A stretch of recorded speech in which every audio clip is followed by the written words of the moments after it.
आम्ही 6 मित्रांनी कोथळगडावर ओव्हरनाईट करायचा प्लॅन केला आणि आमच्या जीवघेण्या प्रवासाला सुरुवात झाली.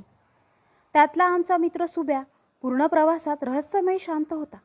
पुढे प्रवासात एका अमानवी शक्तीने प्रत्येकाला आघात केला, पण आम्ही धीराने पुढे जात राहिलो आणि एका जीर्ण मंदिरात सुरक्षित पोहोचलो. तिथे सुब्याने गाडीत बसल्यापासून पूर्ण प्रवासात त्याला आलेला थरारक अनुभव सांगितला आणि त्या अमानवी शक्तीला कोणता मित्र हवा होता त्याचं नाव सांगताच आम्ही घाबरलो. त्या शक्तीला तोच मित्र का हवा होता आणि तो तरी देखील का वाचला याचं कारण आम्हाला जेव्हा तेथील चमत्कारिक साधू महाराजांनी सांगितले तेव्हा एकमुखी निघाले, श्री स्वामी समर्थ. आता 26 ऑगस्टची ही घटना. वेळ रात्रीचे 9. ठिकाण नेरळ रेल्वे स्टेशन. रात्रीची वेळ असल्याने प्रवाशांची वर्दळ अगदीच कमी होती. पण नेरळहून पुढे काही पर्यटन स्थळं आहेत. तिकडे जाणाऱ्या प्रवासाची वाहन चालकांची मात्र भाऊ गर्दी झाली होती. 6 अनोळखी मित्र पहिल्यांदाच भेटलेले, एकमेकांच्या स्वभावापासून अगदीच अनभिज्ञ. कोण कधी काय करेल किंवा काय करू शकतो याचा किंचित देखील अंदाज नाही. मंगेश उर्फ मंग्या च्या वाढदिवसासाठी भेटलेले. अचानक रोह्या उर्फ रोहितने ओव्हरनाईटचा प्लॅन केला आणि किशा उर्फ कृष्णाने तो ओव्हरनाईट कुठे करायचा यावर शिक्का मारला.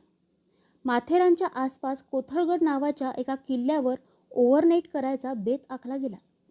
हसीमने त्याच्या मराठी शाळेची काचकूच करीत करीत अखेर ओव्हरनाईट करायचं मान्य केलं. सुब्या उर्फ सुबोधला काही पर्यायच नव्हता. त्यांनी नेरळ स्टेशनला जेवण केलं. खाण्यासाठी काही खाद्य सोबत घेतलं. आता कोथळगडला जाण्यासाठी अर्ध्या रस्त्यात खाजगी वाहनाने आणि उरलेल्या रस्त्यात रेल्वे ट्रॅकने पायी जायचं ठरलं. पण कोथळगड नक्की कुठे आहे याबद्दल कोणालाच माहीत नव्हते. मग काय, तोंड तर सोबत होतेच की. त्यांनी तिथेच उभ्या असलेल्या वाहन चालकांना कोथळगडच्या रस्त्याबद्दल विचारले असता वेगवेगळी उत्तरं मिळाली. ती ऐकून ह्या 6 जणांच्या बोऱ्या उडाल्या. 6 जण फुल ऑन कन्फ्यूज झाले. आता काय करायचे? एवढ्यावर येऊन पुढचा प्लॅन रद्द तर करता येणार नव्हता. मग आता पुढे काय? तरी कृष्णाने इतर चालकांपासून दूर उभ्या असलेल्या एका माणसाला कोथळगडाविषयी विचारले असता त्याने तो गड माथेरानच्या डोंगरांमधून पुढे माथेरानच्याच विरुद्ध दिशेला असणाऱ्या डोंगरात आहे असं अगदी ठामपणे सांगितलं. आता अशा द्विधा मनस्थितीमध्ये जी व्यक्ती ठामपणे बोलत असेल अशा व्यक्तीवर आपले मन लगेच विश्वास ठेवणार. त्यांनी देखील हेच केलं. त्या अनोळखी वाहन चालकावर अगदी सहजतेने विश्वास ठेवला आणि इथेच त्यांची फसगत झाली. ज्या वाहन चालकाने त्यांना कोथळगडाविषयी माहिती दिली त्याच्याच गाडीत हे 6 जण बसले आणि दंगामस्ती करीत करीत गाडी घाट चढू लागली. रोह्या आणि सुब्या पुढे त्या चालकाजवळ बसले होते. रोह्याची मस्ती चालली होती, पण सुब्या मात्र अगदी शांत बसला होता. त्याचं त्या वाहन चालकाकडे आणि त्याच्या हालचालीकडे एकदम बारीक लक्ष होतं. रोह्यानं सुब्याला 2-3 वेळा गप्पा मारण्यासाठी प्रवृत्त करण्याचा प्रयत्न केला, पण सुब्यानं रोह्याकडे रागाचा कटाक्ष टाकला.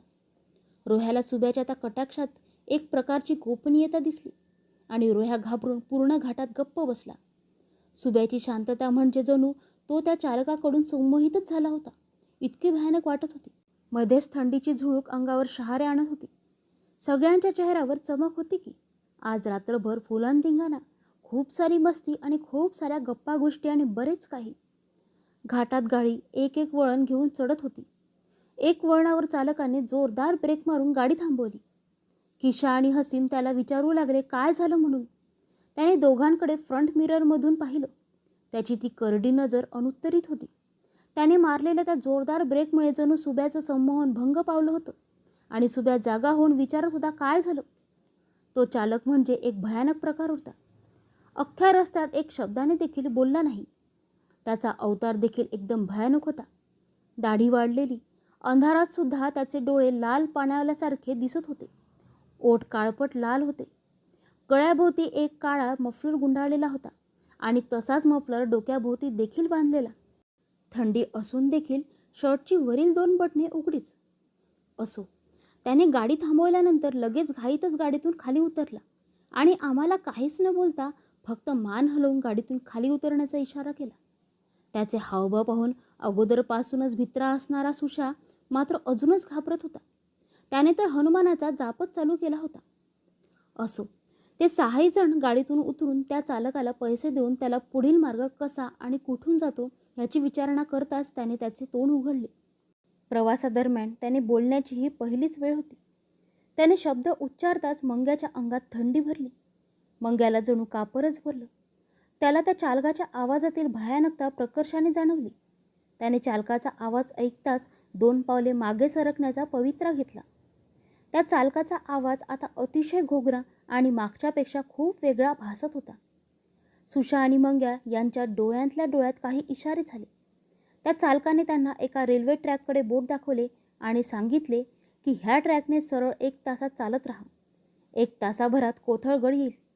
ह्यांनी आपल्या माना होकारार्थी हलवल्या आणि त्या चालकाला थँक्यू म्हणून पुढे त्या ट्रॅकवर जाऊन उभे राहिले. पाण्याच्या प्रवाहात भोवऱ्याच्या दिशेने वाहणाऱ्या पानाला कुठे माहिती असतं की त्याचा प्रवास विनाशाकडे होत आहे. अशीच काहीशी गत या 6 मित्रांची होणार होती. इथे नियतीने त्यांची दुसऱ्यांदा फसगत केली होती. एक खेळ त्यांच्यासोबत खेळला जात होता. त्याचा सूत्रधार कोणीतरी भलताच होता. हे 6 जण म्हणजे शिकारी एक आणि शिकार अनेक अशी गत या 6 जणांची होणार होती. सगळे उभे असताना सुशाचे एका फलकावर लक्ष गेलं. त्याने तो फलक मोबाईलच्या उजेडात पाहण्याचा प्रयत्न केला.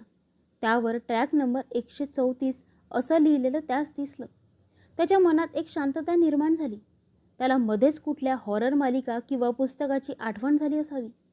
वेळ साधारण रात्रीचे 10:30 झाली होती. हवेतला गारवा वरवर चढत हिवाळ्याची जाणीव करून देत होता. लख्ख चंद्रप्रकाश असून देखील ते 6 मित्र काळ्या वावटळाच्या गर्द छायेत चालत होते. चालता चालता त्यांनी त्या डोंगराचे एक वळण पूर्ण केले आणि चंद्र त्यांच्या विरुद्ध बाजूला गेल्याने तो त्या डोंगरा आडोशाला झाकून गेला आणि जवळपास पूर्ण वेळ असणारा तो मंद चंदेरी प्रकाश आता अंधारात बदलला होता. तो अंधार एक भयानकता निर्माण करीत होता. ह्या लोकांच्या गप्पा रमल्या होत्या. त्या अचानक येणाऱ्या काळोखाने त्या गप्प मंदावल्या होत्या. मंदावल्या कसल्या पूर्ण बंदच झाल्या होत्या. वातावरणात एक गंभीरता आली होती. सगळेजण रेल्वे रुळावरून जोडीने चालत होते. सगळ्यात पुढे कृष्णा आणि सुबोध होते. त्यांच्या मागे गारठलेला मंग्या आणि भिलेला रोह्या आणि सगळ्यात शेवटी हनुमानाचा जप करणारा सुशा आणि सुशावर हसणारा हसीम असे सगळे चालत होते. रोह्याला इतर गोष्टींपेक्षा त्या भयावह अंधाराची जास्त भीती वाटत होती. मनातल्या भयकारांना अंधारात स्वैरस्वातंत्र्य मिळते आणि तेच आकार प्रत्यक्षात आले तर माणसाची भीतीने बोबडी वळते. रोह्या त्यापैकीच एक होता. मध्येच थंडीची एखादी झुळूक वातावरणात भयावहकारला पुरेशी होत होती आणि थंड झुळकेने देखील सुशाला घाम फुटत होता.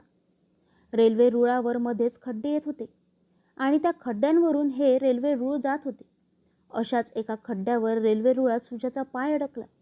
इथूनच खेळ सुरू झाला त्या 6 मित्रांच्या जीवघेण्या ओव्हरनाईटचा. सुशाचा पाय रेल्वे रुळात अडकलेला पाहून त्याच्याबरोबर चालत असलेला हसीम घाबरला आणि त्याने बाकीच्यांना आवाज दिला. त्याच्या त्या आवाजाने अंधारातील शांतता भंग पावली होती.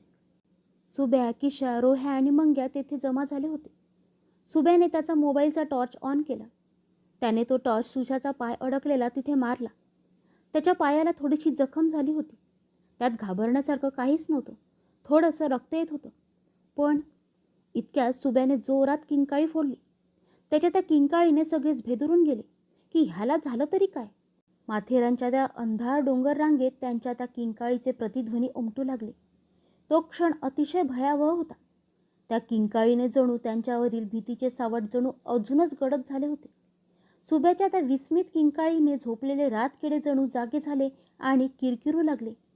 कुत्र्यांच्या भुंकण्याचा आवाज जोर धरू लागला होता. सुब्याने ओरडतच सुशाचा पाय जिथे अडकला होता त्या गड्ड्याकडे बोट दाखवून इशारा केला. मोबाईलचा उजेड देखील अपुराच होता.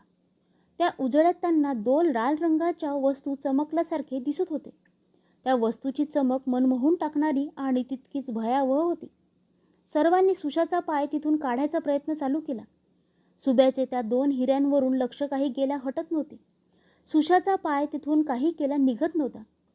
मंग्या आणि सुशा खूप घाबरले होते. रोह्या सुशाला धीर देत होता आणि किशा आणि हसीम सुशाचा अडकलेला पाय मोकळा करण्यात गुंतले होते. इतक्यात मंग्याने देखील त्याच्या मोबाईलचा टॉर्च ऑन करून सुशाच्या पायावर उजेड टाकला आणि आता मात्र सगळ्यांचीच बोबडी वळली. कारण त्या चमकणाऱ्या 2 वस्तूंची हालचाल होत होती. मंग्याने त्याचा मोबाईल त्या वस्तूच्या अजून थोडा जवळ नेला आणि त्यानंतर त्यांनी जे काही पाहिलं ते शब्दात वर्णन करण्यासारखं नाही आहे. त्या चमकणाऱ्या 2 गोल गोष्टी दुसरं तिसरं काही नसून तिथे एक काळं मांजर होतं, जे की अस्पष्ट दिसत होतं. आणि त्या मांजराच्या समोर काही मांसाचे तुकडे पडले होते. ते पाहून सुशाने पायाला जोरात हिसका दिला आणि त्याच्या पायाच्या अंगठ्याचा नख उखडला गेला. तो जोरात ओरडला. त्याच्या अंगठ्यातून रक्ताची धार लागली होती. खड्ड्यातील मांजराने त्याच रक्ताच्या धारेला तोंड लावले. ते पाहून सुशाचा तर पारच धीर खचला. सुशा आता थरथरत होता. त्याची बोबडी वळली होती. सगळेजण घाबरून गेले होते. मंग्याला तर जणू कापरच भरलं होतं. सुशाचा पाय तिथून कसा बसा निघाला. एवढं सगळं घडत होतं. सगळी पोरं घाबरली होती. किशाला या गोष्टींची सवय आणि माहिती असल्यामुळे तो त्याची भीती लपवत होता. हसीमच्या हलक्या फुलक्या विनोदातून हा गंभीर प्रसंग झाकून जात होता. मंग्या पण वातावरण हलकं करण्याचा प्रयत्न करत होता. पण रोह्या त्याची भीती लपवू शकत नव्हता. त्याच्या डोळ्यात पाणी आलं होतं. आपण खूप मोठ्या भानगडीत अडकणार हे आता त्याच्या चांगलंच लक्षात आलं होतं. आणि सुब्या एवढं सगळं घडत असताना शांत कसा काय बसू शकत होता काय माहीत. पण तो असा नव्हता मुळात. कसल्या ध्यानात मग्न होता तो कुणास ठाऊक. घडले त्याचं न दुःख होतं, न क्लेश, न भीती. त्याच्या चेहऱ्यावर कसलेच भाव नव्हते. त्याचा चेहरा भावना शून्य होता. सुशाच्या पायातील नखातून येणारी रक्ताची धार थोडी कमी झाली होती. त्याला त्या जखमेच्या वेदना कमी होत होत्या आणि भीतीच्या वेदना जास्त होत्या.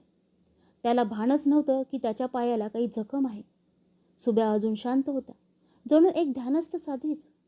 त्याचं फक्त शरीर तिथं होतं, मन कुठे होतं काय माहीत. असो, त्या 6 मित्रांचा विनाशाकडील प्रवास आता अजून गंभीर होत चालला होता. एवढं सगळं घडून सुबोध अगदीच भावशून्य होता. उलट किशा चिंतातूर होता. त्याला कदाचित माहीत असावं की आता इथपर्यंत येऊन पुन्हा माघारी जाणे देखील धोक्याचे. हसीमचे मात्र अस्सल पुणेरी जोक चालूच होते. त्यावर मंग्या आणि सुशा बळच हसल्यासारखे हसत होते, पण मनात भीती होतीच. ते हळूहळू पुढे वाटचाल करीत होते. चालत चालत ते एक वळणावर आले आणि त्यांनी एक डोंगर पार केला. त्यामुळे काही वेळ त्यांच्या डोक्यावर असणारा चंद्र आता त्या डोंगरा आडोशाला गेला आणि त्यांच्यावर अंधारी छाया पुन्हा पसरली. ते पुढे चालत एक वळणावर येऊन पोहोचले. कळत न कळत वातावरणात अमानवीय शक्तींचा वावर असल्याचे जाणवत होते. मध्येच कोणीतरी कृष्णाच्या पायावर पाय देऊन त्याच्या बाजूला गेल्याचा भास त्याला झाला. तो क्षणभर बिचकला, पण तो सगळं जाणून अंजान होऊन चालत होता.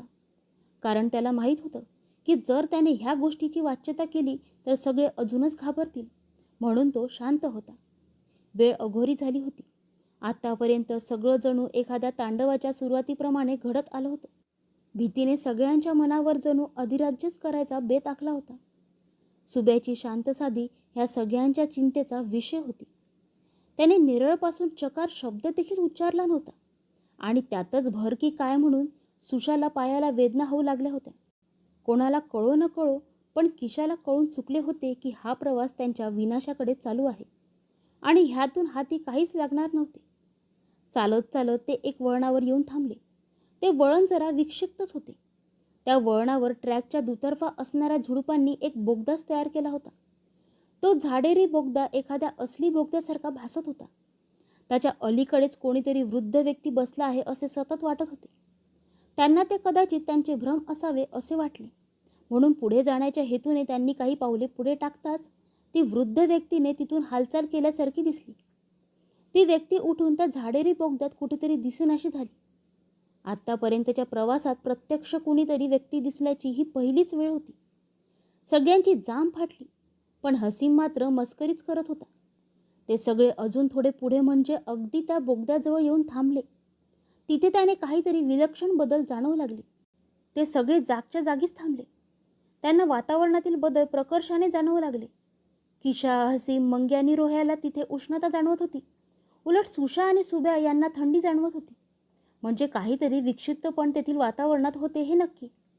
सुशाने थंडी वाजत आहे असे सांगून हसीमकडील उबदार स्वेटर काढून स्वतःच्या अंगावर घेतले. सुब्याची देखील समाधी आता भंग पावली होती. त्याच्या तोंडून आता गुरगुरल्याचे आवाज येत होते. मंग्याला वाटले की सुब्या मस्ती करतो आहे, म्हणून मंग्याने सुब्याला जोरात शिव्या घालायला सुरुवात केली.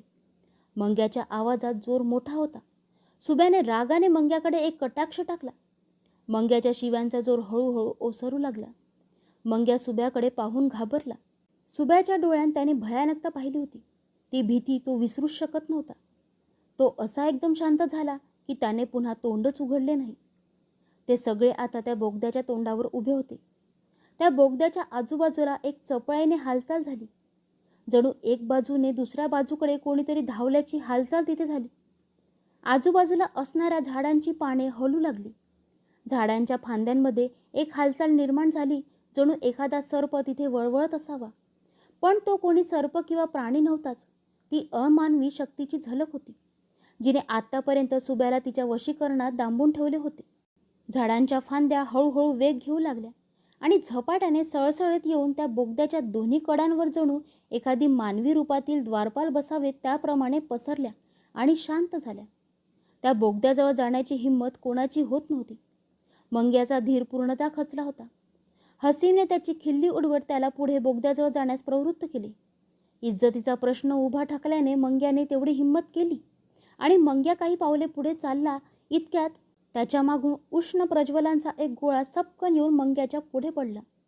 जणू मंग्याची वातच त्या आगीच्या गोळ्याला अडवायची होती. कोणाला काहीही कळायच्या आत मंग्या गेल्या पावलाने दुप्पट वेगाने परतला. त्याला अगदी चिमटीचं अंतर धावून देखील धाप भरली होती हे विशेष. मंग्याच्या डोळ्यात भीती त्याच्या गळ्याशी आल्याची चित्रे दिसू लागली. त्याला तो धक्का सहन होत नव्हता आणि पचवताही येत नव्हता. त्याला काय बोलावे अन काय नको तेच सुचत नव्हते. हसीमने वेगळं गांभीर्य ओळखून रोह्याच्या बॅगमधील पाण्याची बॉटल काढून मंग्याला पिण्यासाठी दिली. मंग्या अधाशासारखा पाणी पित होता. त्याला घाबरलेला पाहून सुशा अजूनच घाबरला होता. आता मात्र पूर्ण प्रवासात न घडलेली घटना घडत होती. ती पाहून सगळेच अवाक झाले होते. आता ह्या सगळ्यांसमोर एक घटना अशी घडत होती जी अख्ख्या प्रवासात घडली नव्हती. सुबोध काहीतरी बोलायचा प्रयत्न करत होता, पण त्याच्या तोंडून शब्द फुटत नव्हते. जणू तो मुकाच होता.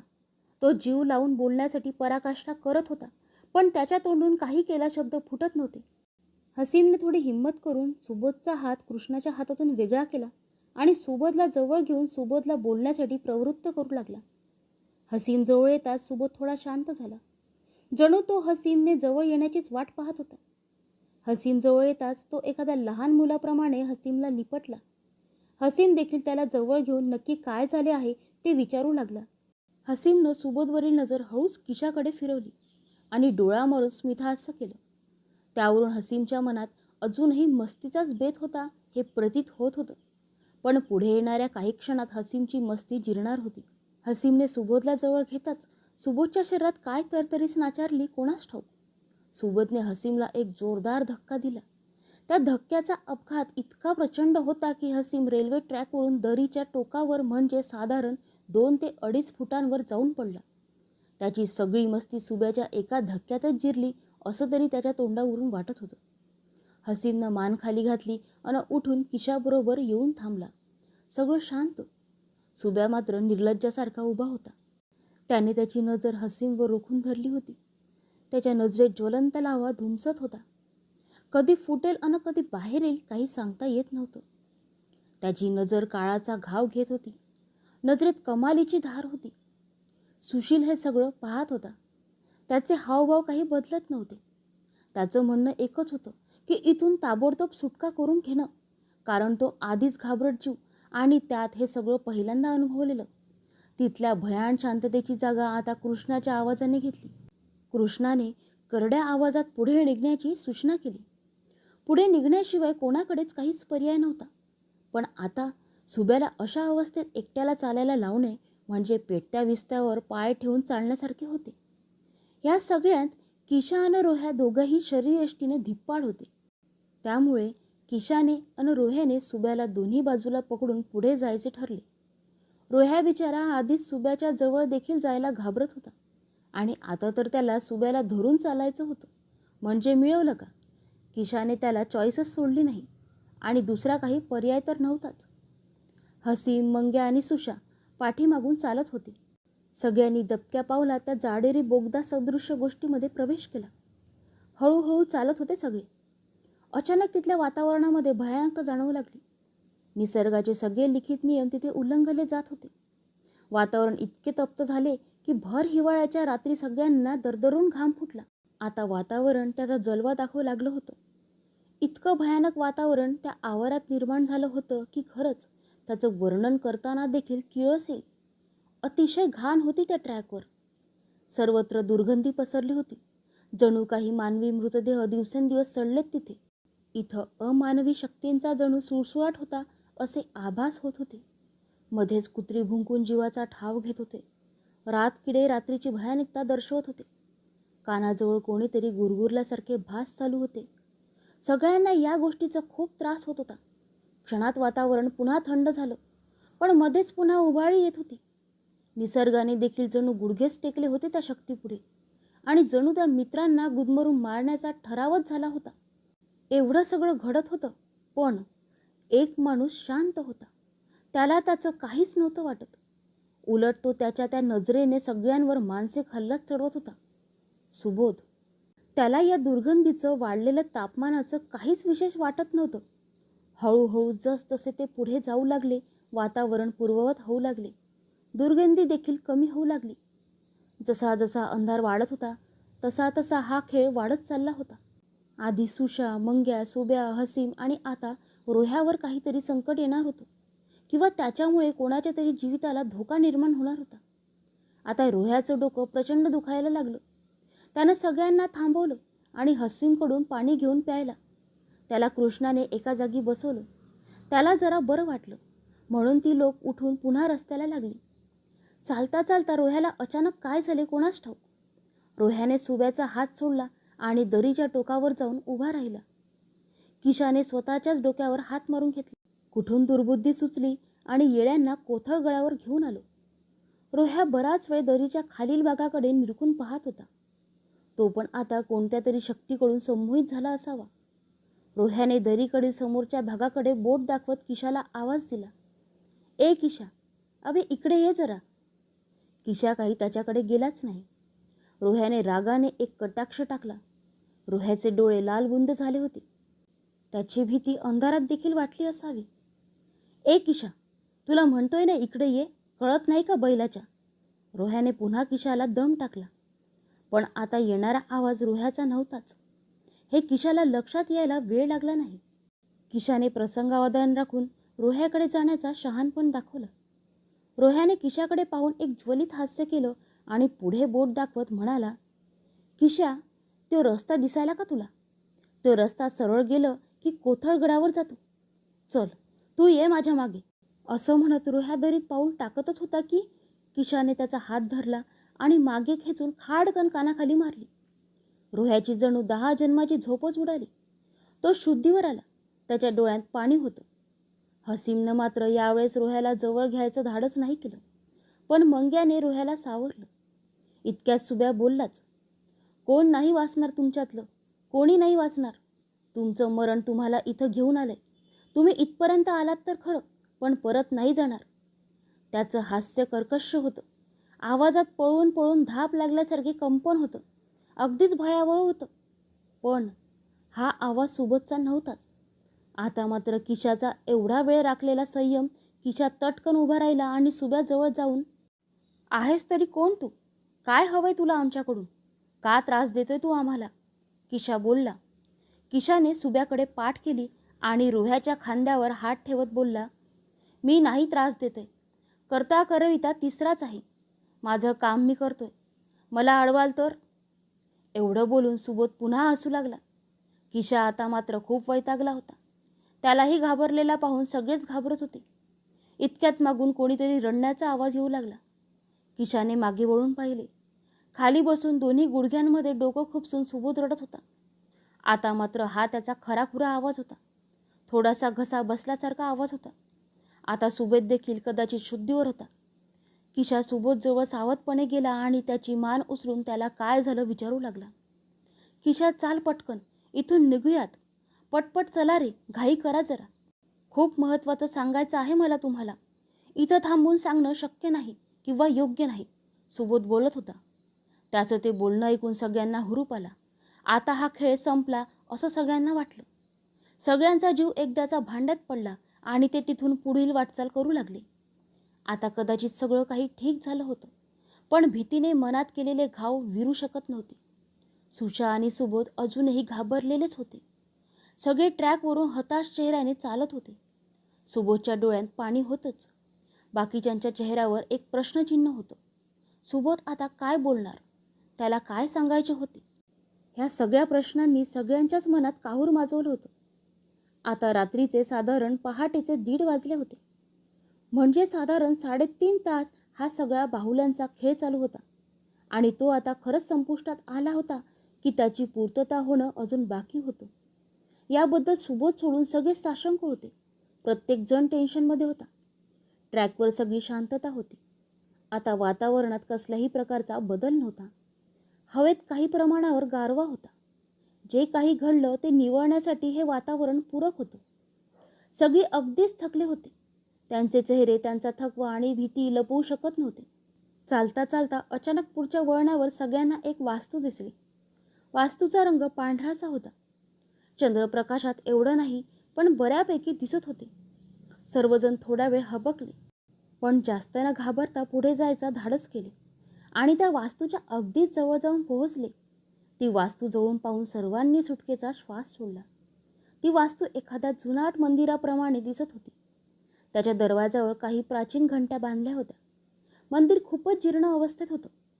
त्याच्या दरवाजाजवळ कोळ्यांचं जाळं अडकलं होतं. त्याची अवस्था खूपच घण झाली होती. आता देवाच्या मंदिरात जायला कोणी का घाबरेल? हे पण घाबरले नाहीत. हाताने जाळ्या झटकत त्यांनी मंदिरात प्रवेश केला. अगदी जुन्या फिल्मप्रमाणे मंदिराची अवस्था होती. थोडं आत जातच तिथे एक मोठं पाषाण होतं. त्याची देखील अवस्था खूपच जीर्ण झाली होती. त्यावर धूळ, माती आणि उंदीर घुशींनी केलेली घाण होती. सगळे अगदी उत्सुकतेने त्या मंदिराच्या भिंतीकडे पाहत होते. त्यावरील धूळ झटकत होती, पण तिथे पुरेसा प्रकाश नसल्यामुळे त्यांना काहीच ठीक असं दिसत नव्हतं. सगळे चालून आणि घडलेल्या घटनेमुळे खूप थकले होते. त्यामुळे मंदिरातीलच एका दगडावर बसले. हसीमने सगळ्यांना पाणी दिले आणि गळ्यातील मफलर काढून तो जमिनीवर अंथरून त्यावर आडवा झाला. काही वेळ तिथेच पहुडल्यावर, सुब्या ठीक आहेस का बे आता? मंग्याने सुब्याला विचारले. हो, जरा बरं वाटते रे, पण अंग खूप दुखते, सुब्या करड्या आवाजात बोलला. हसीमला पुन्हा लहर आली. अरे सुबोध राजा, तू ते जिम जरा जास्तच केलंस रे आज, त्यामुळे दुखत असेल अंग तुझं, हसीम रोह्याला टाळी देत बोलला. सुशाच्या चेहऱ्यावर अजूनही गंभीर भाव होते. सुशाची भीती कदाचित ओसरली नव्हती. सुशाने गंभीर आवाजात सुब्याला प्रश्न केला. सुब्या, तू मगाशी काहीतरी सांगणार होतास, सांग ना आता. असं म्हणताच सुबोधच्या चेहऱ्यावर अविश्वासाची लकीर उमटली. त्याच्या चेहऱ्यावर शिथिलता आली. सांगतो, पण हसणार नसाल तरच. हसीम, तू मस्करी न करता ऐकून विश्वास ठेवणार असाल तरच सांगतो, सुब्या बोलला. ठीक आहे महाराज, नाही करत मस्करी, बस सांगा मग आता, हसीम सुब्याकडे पाहत बोलला. सुब्या शांत झाला. त्यांच्यात एकदम शांतता पसरली. सगळ्यांच्या चेहऱ्यावर उत्सुकता होती. मला एवढं काही आठवत नाहीये, पण जेवढं आठवेल तेवढं सांगतो मी, सुबोध बोलला. कृष्णा वाहन चालकाशी बोलत होता. मी आणि रोह्या दुकानातून खाण्याचं सामान घेत होतो. मला मागून कोणाचा तरी आवाज आला. मी मागे पाहिले, तो कृष्णा वाहन चालकाशी बोलत होता. मंग्या, हसीम, सुशा, तुम्ही सगळे जेवणाचं बिल देत होता. मला कोणी हाक मारली माहीत नाही. आवाज ओळखीचा नव्हता. मी लक्ष दिलं नाही. मी पुन्हा खाऊ खरेदी करण्यात लक्ष घातलं. मला पुन्हा आभास झाला. मला कोणीतरी आवाज देतंय. ह्यावेळेस मी जरा खुणसेने मागे पाहिले. सगळं आता स्थिर होतं. म्हणजे सगळं काही मागच्यासारखंच होतं. पण तो वाहन चालक जो कृष्णाशी बोलत होता, तो माझ्याकडे पाहून हसत होता. पण मी त्याला ओळखत नसताना त्याला हसून रिप्लाय का देऊ? म्हणून मी पुन्हा दुकानातील खरेदीकडे लक्ष घालून दुकानदाराला पैसे देऊन दुकानातून बाहेर पडलो. खाऊ भरपूर घेतला होता. तो खाण्यात रोहा वस्तच होता. मग आपण सगळे त्या गाडीजवळ पोहोचलो.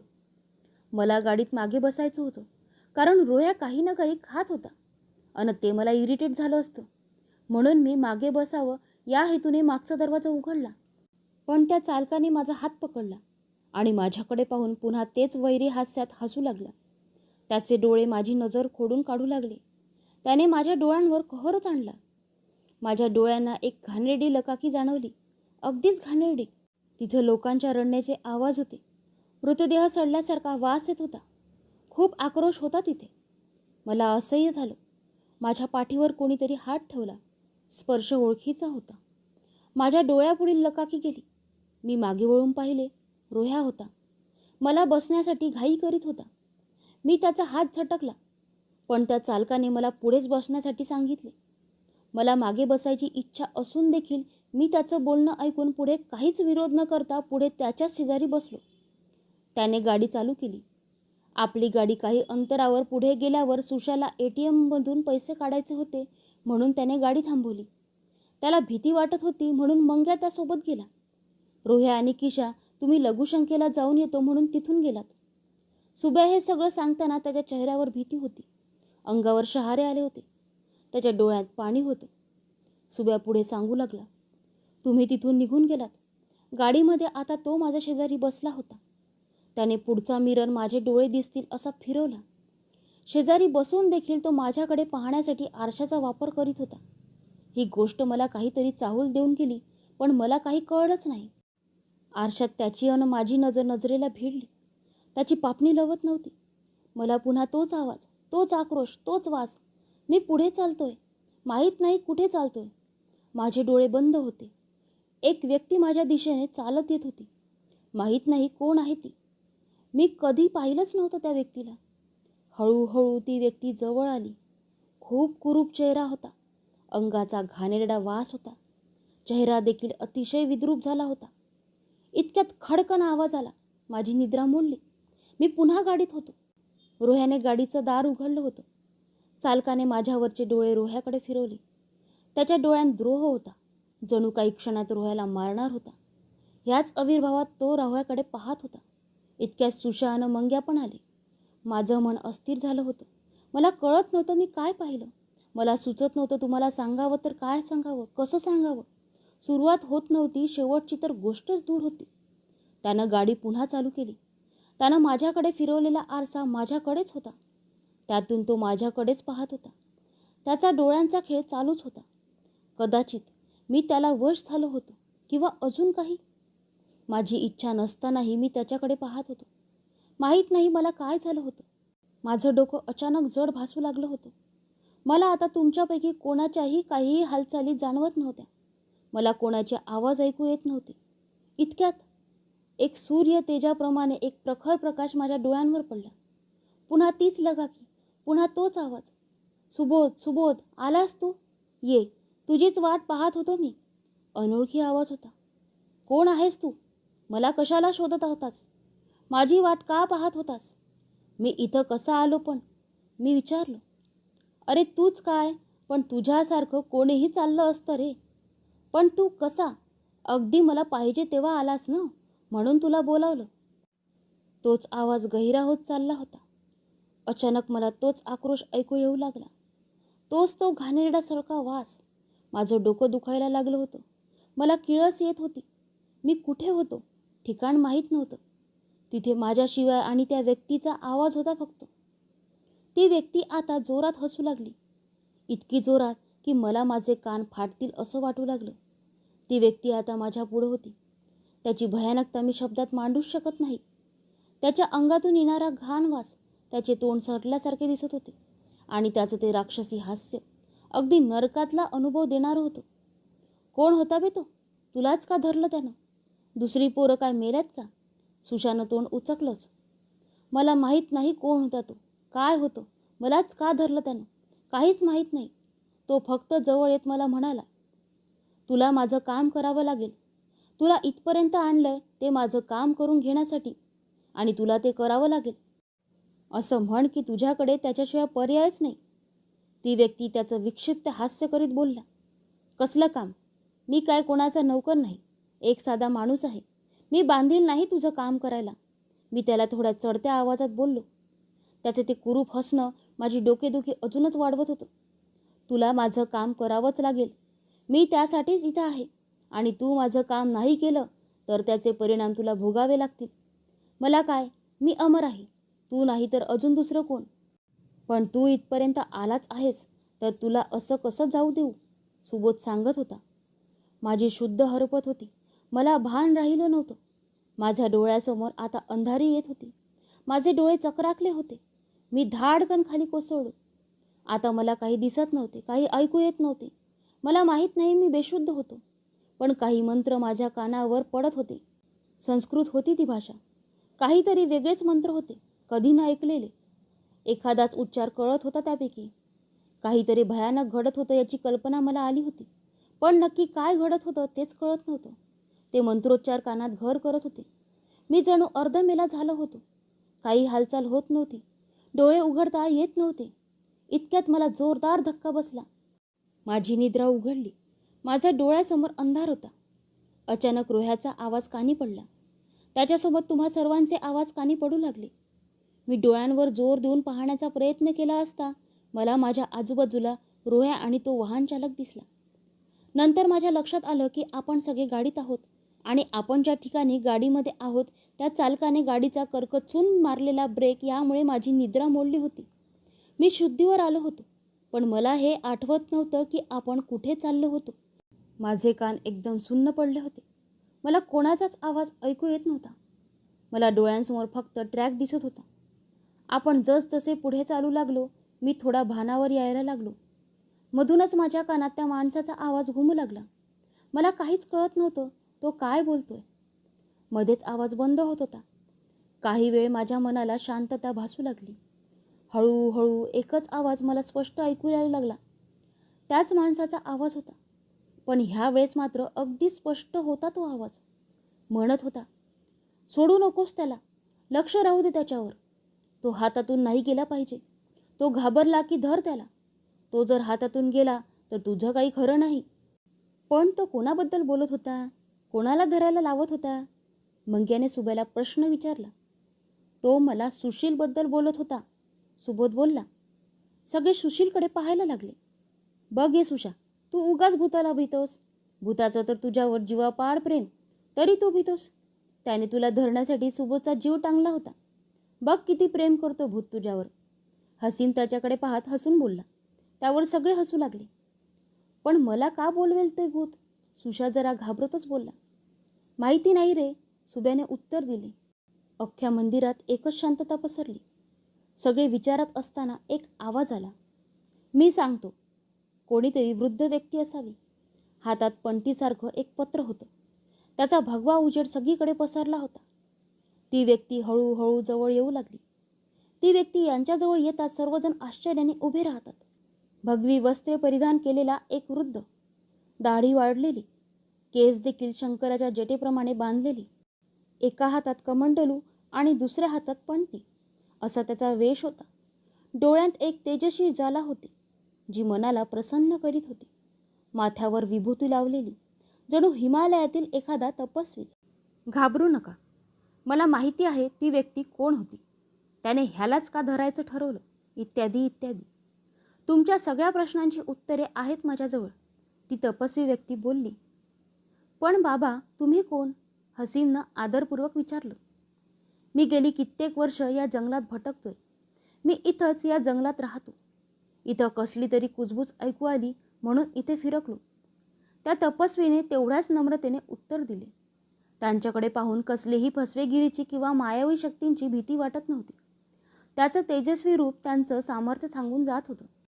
सुशील बाळ मुळातच भित्रा आणि कमजोर, जरा कमी चपकल, पण प्रामाणिक स्वभाव याचा तोच घटक याला घातक ठरला असता.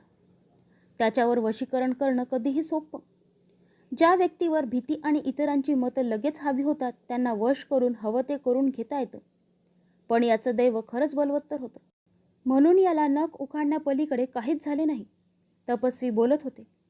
त्यांचं बोलणं सगळे आश्चर्यचकित होऊन ऐकत होते, कारण आतापर्यंत जे काही घडलं त्यांच्याशिवाय कोणालाच माहीत नव्हतं.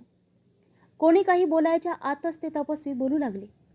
मला सगळं कसं काय माहिती, त्यापेक्षा तो राक्षस कोण होता आणि तो कशाला आला होता हे जाणून घेणं महत्त्वाचं आहे. तो एक खविसाचा प्रकार आहे.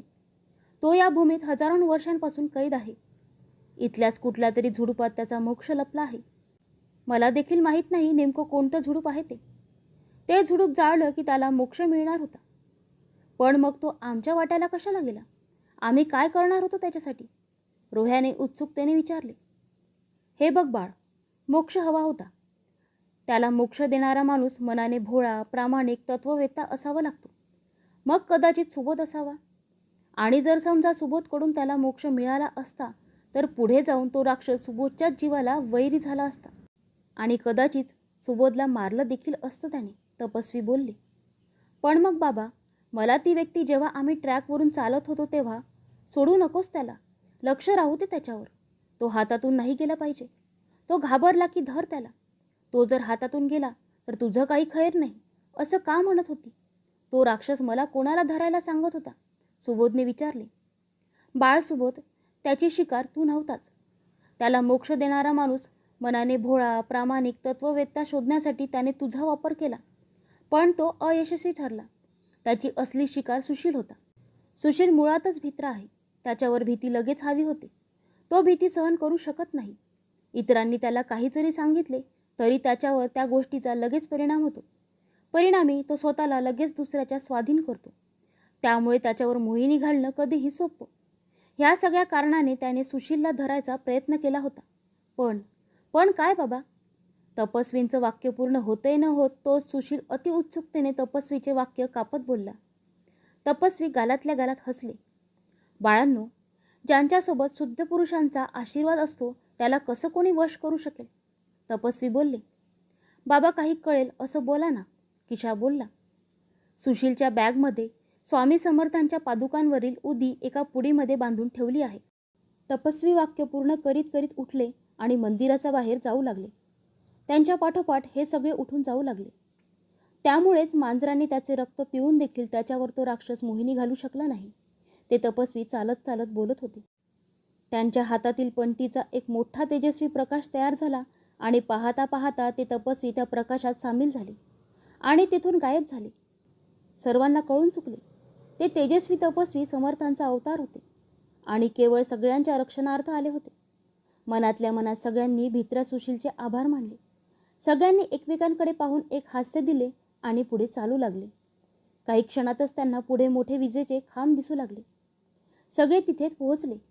तिथून जाणाऱ्या 2 लोकांना त्यांनी कोथळगडाविषयी विचारले असता त्यांनी हे माथेरान असल्याचे सांगितले. सगळ्यांना जरा जास्तच आश्चर्य वाटले. पण त्यांची महिमा कोणी कधी ओळखू शकले नाही आणि कधी कोणी जाणू शकले नाही. ज्याने त्यांची महिमा जाणली ते अद्भुत म्हणवले. मैत्रिणींनो, आजची ही थरारक कथा तुम्हाला आवडली असल्यास कृपया लाईक करा, शेअर करा आणि चॅनलवर नवीन असाल तर अशाच कथा नेहमी ऐकण्यासाठी चॅनलला नक्की सबस्क्राईब करा. धन्यवाद.